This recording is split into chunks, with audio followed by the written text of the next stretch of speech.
Jadi ya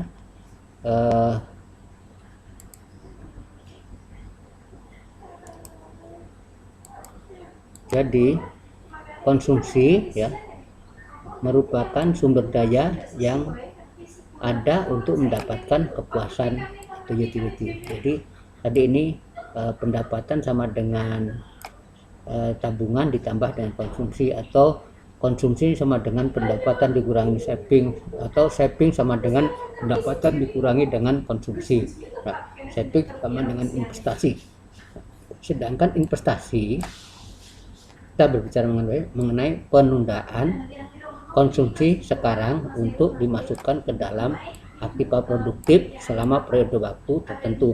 Artinya kita berinvestasi itu menunda daripada kebutuhan kita yang akan dilakukan sekarang. Nah, dimasukkan dalam produktif, misal tadi dalam bentuk tabungan, nah, dalam bentuk mungkin beli saham, terus obligasi. Nah, nanti kita akan tahu apa itu saham, apa obligasi. Sedangkan konsumsi dan investasi merupakan dua kegiatan yang berkaitan.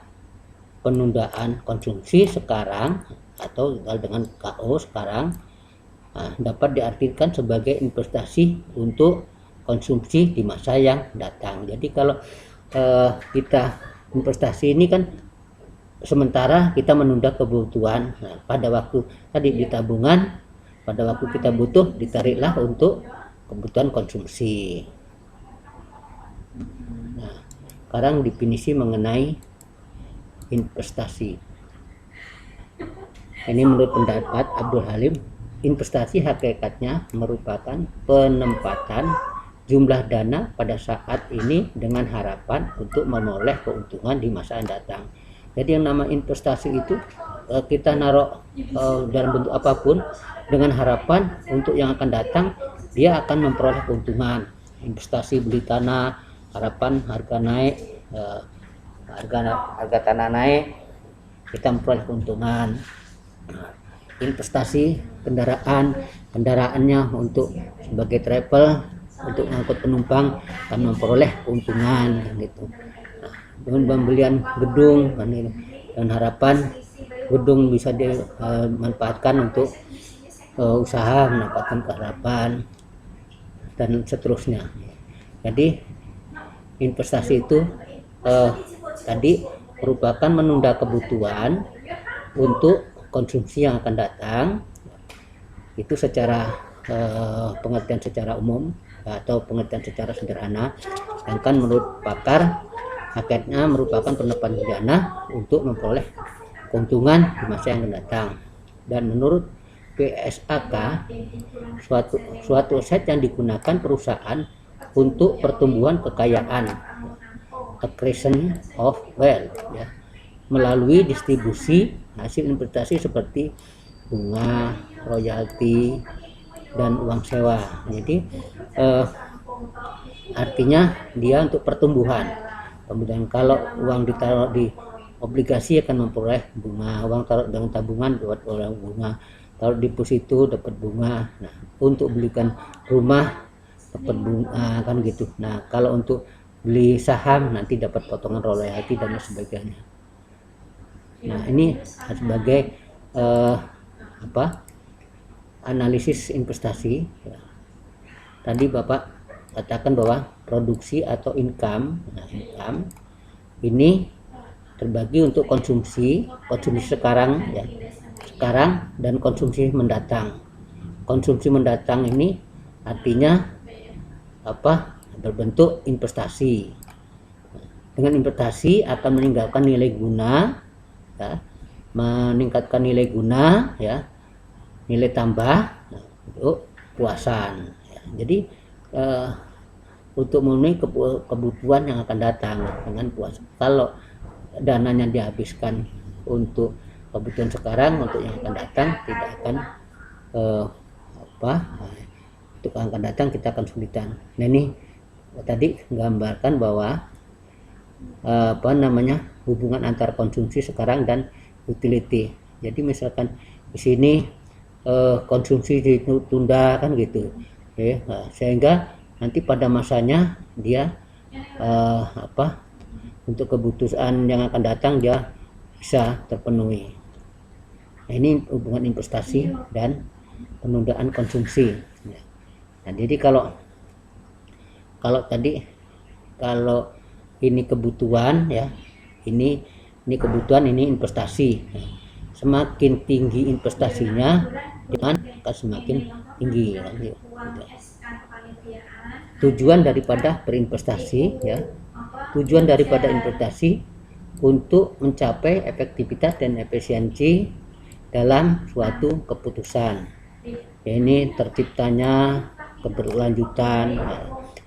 Makanya dengan berinvestasi kita tujuannya untuk bisa berkelanjutan, terciptanya profit ya, laba, terciptanya kemakmuran bagi pemegang saham ya, turut memberikan andil bagi pembangunan bangsa.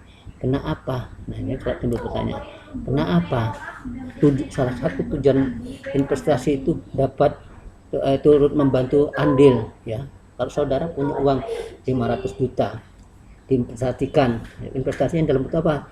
Simpen di misalkan di Anda bisa saham ya kan. Nah, sahamnya itu menghasilkan ini perusahaannya laba, nah, memperoleh laba, memperoleh dan harus membayar pajak. Nah, berarti pajaknya saudara bangun bangsa. Nah, terus saudara uangnya taruh di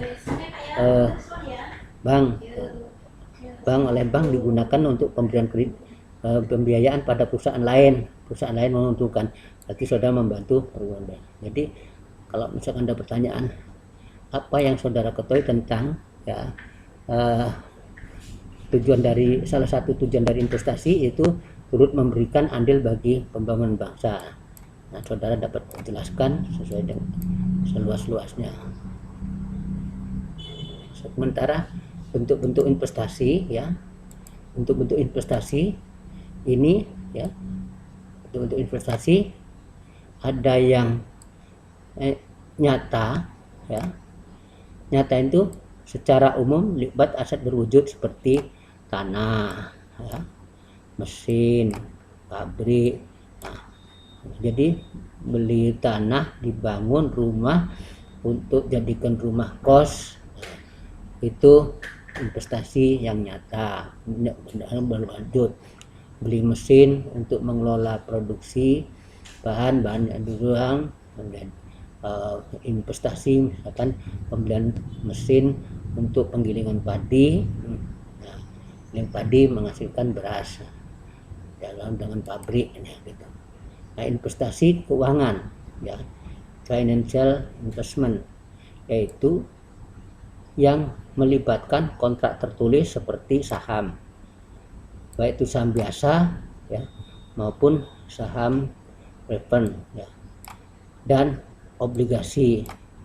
Nah, apa beda saham dengan obligasi ya, nanti Bapak jelaskan pada pertemuan mengenai pengertian saham dan obligasi. Itu mungkin pertemuan yang hari kedua. Tipe-tipe investasi ya, tipe-tipe investasi dalam hal ini ada investasi yang langsung, ada investasi tidak langsung. Investasi yang langsung ini ada yang tidak dapat diperjualbelikan dan ada yang dapat diperjualbelikan. Jadi kalau investasi yang dapat diperjualbelikan itu dijualkan pasar uang. Nah, di sini treasury bill. Nah, ini anak-anak mungkin agak ini ya, apa itu treasury bill kan gitu. Nah, itu adalah merupakan transaksi-transaksi yang terkait dengan transaksi luar negeri. Misal dokumen ekspor ya. Dokumen ekspor itu bisa diperjualbelikan di pasar uang ya. Jadi misalkan kita punya LC yang berdokumen, nah, kita mau nebus nggak punya duit kan, nah itu bisa dijual ya. Kemudian